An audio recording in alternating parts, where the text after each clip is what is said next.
हमने देखा कि वेनेजुएला में ट्रंप ने अपनी फौज को भिजाकर वहां के एक जमहूरी तौर पर मुंतखब शुदा सदर को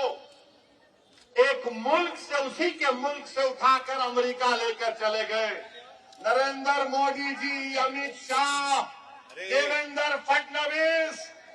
जब ट्रंप अपनी फौज को भिजाकर वेनेजुएला से कदमी को उठा सकता है, जब सऊदी अरब यमन में मुखल्ला के पोर्ट पर बमबारी कर सकता है, मोदी जी हम आपको कह रहे हैं, आप पाकिस्तान में भिजाकर जो मुंबई की सड़कों पर साजिश करने वाले 9/11 के जालिम लोग हैं, चाहे वो मसूद अजहर हो या फिर लश्कर तैयबा का वो जालिम शैतान हो, मोदी जी 56 इंच का सीना है तो भिजाकर उठाकर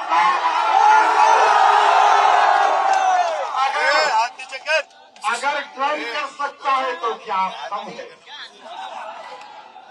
अरे जब ट्रंप कर सकता है तो आपको भी करना पड़ेगा, क्योंकि मोदी ने कहा था अब की बार ट्रंप सरकार